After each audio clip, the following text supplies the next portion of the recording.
السلام علیکم رحمۃ اللہ وبرکاتہ۔ آج سے تقریباً 3000 سال قبل مصر پر ایک ظالم و جابر بادشاہ فرعون کی حکومت تھی، جو نہ صرف ایک جابر اور سرکش بادشاہ تھا بلکہ اس نے خدائی کا دعویٰ بھی کر رکھا تھا اور خدائے حقیقی کو للکارنے کی جرت کی تھی۔ فرعون نہایت ہی بدکار اور ظالم ترین شخص تھا۔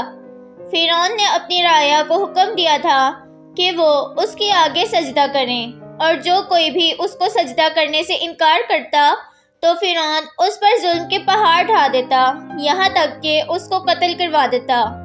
اس زمانے میں اللہ نے اپنے سچے پیغمبر حضرت موسیٰ علیہ السلام کو مبعوث کیا، جنہوں نے بنی اسرائیل کو اللہ کی طرف دعوت دی اور انہیں جھوٹے خدا سے باز آنے کی ہدایت کی۔ لہٰذا خود فرعون کے محل میں موجود ایک خاتون نے موسیٰ علیہ السلام کے دین کو قبول کر لیا اور اس لاشریک اللہ پر ایمان لے آئی۔ اس خاتون کا نام مشاطہ تھا، جو فرعون کے محل میں خادمہ تھی۔ فرعون نے اسے اپنی بیٹی کی خدمت اور کام کاج کرنے پر مامور کیا تھا۔ ایک دن کا واقعہ ہے، وہ خادمہ فرعون کی بیٹی کی بالوں میں کنگھی کر رہی تھی۔ کنگھی کرتے ہوئے اس کے ہاتھوں سے اتفاقاً کنگھی گر پڑی۔ وہ اٹھانے لگی تو اس کی زبان سے بے ساختہ بسم اللہ نکل گیا۔ اس پر شہزادی نے کہا کہ تو نے آج عجیب کلمہ بولا، رب تو میرے باپ فرعون ہی ہیں، پھر تم نے یہ کس کا نام لیا ہے؟ اس نے جواب دیا، فرعون رب نہیں بلکہ رب وہ اللہ ہے جو مجھے اور تجھے اور خود فرعون کو رزق دیتا ہے۔ شہزادی نے کہا، اچھا تو کیا تو میرے باپ کے سوا کسی اور کو اپنا رب مانتی ہے؟ اس نے جواب دیا، ہاں، میرا، تیرا اور تیرے باپ کا، سب کا رب اللہ ہی ہے۔ شہزادی نے اس بات کی اطلاع اپنے باپ کو دے دی۔ وہ نہایت ہی غضبناک ہوا اور اس نے اس باندی کو اپنے دربار میں بلایا۔ جب وہ حاضر ہوئی تو فرعون نے پوچھا، کیا تو نے میرے سوا کسی اور کو اپنا رب مان لیا ہے؟ خادمہ نے صاف کہہ دیا کہ میں تم کو خدا نہیں مان سکتی، میرا اور تیرا رب اللہ ہی ہے، جو بلندیوں اور بزرگی والا ہے۔ جواب سن کر فرعون حیرت زدہ رہ گیا۔ اس کو اتنی استقامت اور جرت بھرے جواب کی امید نہ تھی۔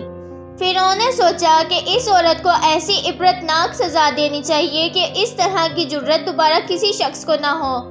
فرعون کو پتا تھا کہ یہ عورت اپنے بچوں سے بے انتہا محبت رکھتی ہے، لہٰذا فرعون نے خادمہ کے بچوں کو اس دربار میں لانے کا حکم دیا۔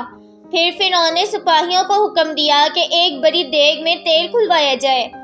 جب یہ دیگ خوب تپ گئی تو فرعون نے حکم دیا کہ اس عورت کے بچوں کو ایک ایک کر کے اس کھولتے ہوئے تیل میں ڈال دیا جائے۔ فرعون کا حکم سنتے ہی اس عورت کی آنکھوں کے سامنے اندھیرا چھا گیا۔ خادمہ نے نہایت ہی صبر اور ہمت سے کام لیا۔ سپاہیوں نے اس خادمہ کے ایک بچے کو پکڑا اور اسے گھسیٹتے ہوئے لے جانے لگے۔ وہ بچہ کبھی پکارتے ہوئے اپنی ماں سے مدد طلب کرتا تو کبھی سپاہیوں سے رحم کی بھیک مانگتا تو کبھی فرعون کی طرف امید بھری نگاہوں سے دیکھتا۔ سپاہی اسے دھکیلتے اور گھسیٹتے ہوئے دیگ کے قریب لے گئے۔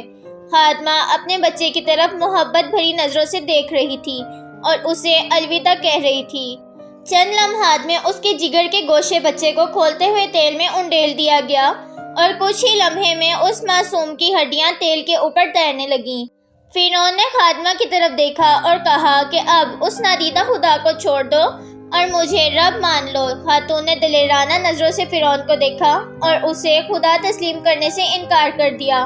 فرعون اس ثابت قدمی اور ہمت کو دیکھ کر دنگ رہ گیا۔ تھوڑی دیر میں اس کے دوسرے بچوں کو بھی تیل میں ڈال کر ہلاک کر دیا گیا۔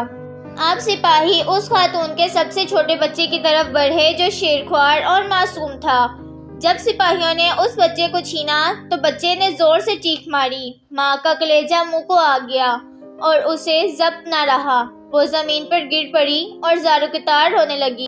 وہ عظمت والا لاشریک خدا اس عورت پر گزرنے والی قیامت سے خوب واقف تھا، لہٰذا اللہ کی طرف سے ایک معجزہ ظاہر ہوا۔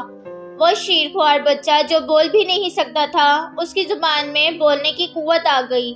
بھرے دربار میں بچہ بول اٹھا، اے میری ماں، تو حق پر ہے، بے شک دنیا کی سزا آخرت کے عذاب کے مقابلے میں بہت ہلکی ہے۔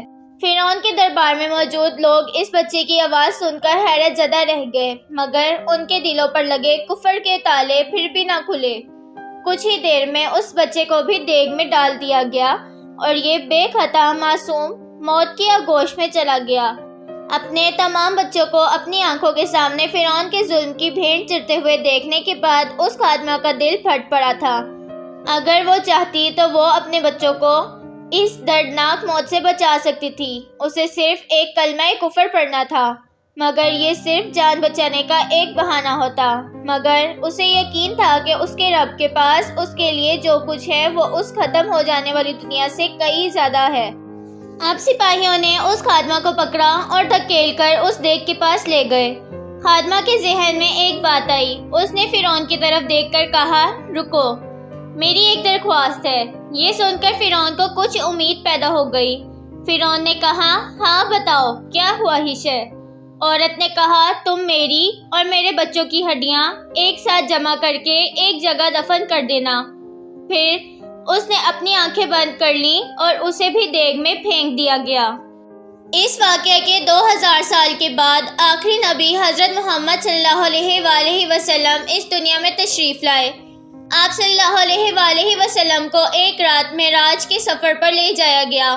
معراج کی رات جب نبی اکرم صلی اللہ علیہ وآلہ وسلم براق پر سوار ہو کر بیت المقدس پہنچے تو آپ صلی اللہ علیہ وآلہ وسلم کو مصر کی طرف سے ایک خوشبو آنے لگی۔ حضور اکرم صلی اللہ علیہ وآلہ وسلم نے جبرائیل علیہ السلام سے پوچھا کہ کتنی اچھی خوشبو آ رہی ہے، یہ خوشبو کہاں سے آتی ہے؟ حضرت جبرائیل علیہ السلام نے عرض کی، یا رسول اللہ صلی اللہ علیہ وآلہ وسلم، فرعون کی ایک باندی تھی جس نے ایمان کی خاطر اپنی اور اپنے بچوں کی جانوں کا سودا کیا تھا۔ اس کی اور اس کے بچوں کی ہڈیوں کو جہاں دفن کیا گیا تھا، جس دن سے ان کو دفن کیا گیا تھا، اس دن سے لے کر آج تک یہ خوشبو آ رہی ہے اور یہ قیامت تک آتی رہے گی۔